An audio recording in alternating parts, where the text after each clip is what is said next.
સવાલની અંદર આપણે કહેશે તો પ્રિઝમ સમીકરણ અને વક્રી વળાંક દ્રવ્યના વક્રી વળાંકનું સૂત્ર શોધવાનું આપણે કહ્યું અહીં આગળ.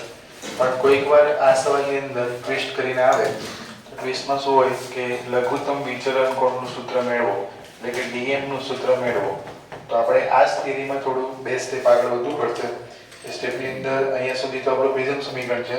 પ્રિઝમ સમીકરણનો ઉપયોગ કરીને આપણે દ્રવ્યના વક્રી વળાંકનું સૂત્ર મેળવ્યું.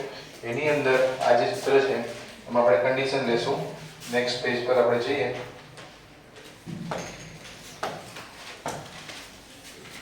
લઘુત્તમ વિચલન કોણ જેને આપણે dm વડે દર્શાવ્યું છે. આનું સૂત્ર મેળવવાનું છે આપણે. તો આપણે પાસે દ્રવ્યના વક્રી વળાંકનું સૂત્ર હતું. શું આવ્યું આપણી પાસે? n21 બરાબર sin dm plus a by 2 upon sin a by 2.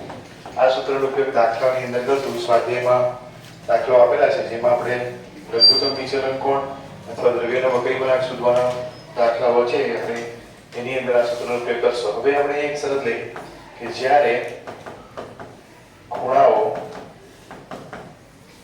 ખૂબ જ નાના હોય ત્યારે આપણે કન્ડિશન લખતા હતા કે sin θ near equal to એટલે કે અંદાજે θ લઈ શકાય.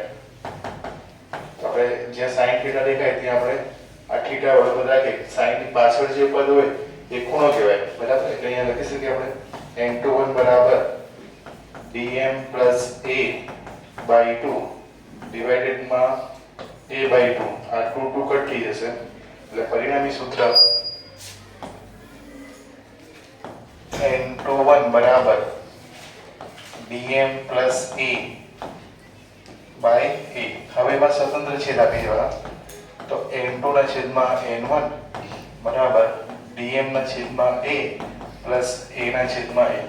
એના છેદમાં a કટ થઈ જશે એટલે આપણે n2 ના છેદમાં n1 બરાબર dm plus a plus 1 આ કટ થઈ જશે, બરાબર?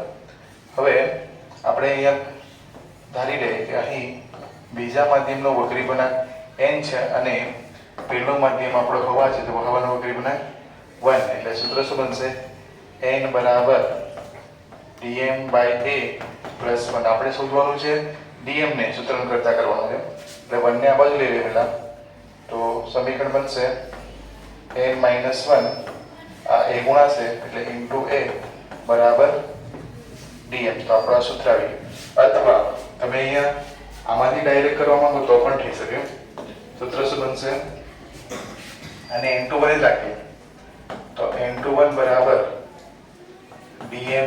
dm by a plus 1. હવે 1 ને બાજુ લઈ લઈએ એટલે સૂત્ર શું બનશે? n21 minus 1 બરાબર dm ના છેદમાં a. હવે a ગુણાશે એટલે dm બરાબર n21 minus 1 into a. તો આ રીતે કરો તો પણ ચાલે અને આ રીતે કરો તો પણ ચાલે, બરાબર? આ ડાયરેક્ટ છે અને આ આપણે આ સૂત્ર પરથી ડાયરેક્ટ કરવું હોય તો પણ ચાલશે, બરાબર?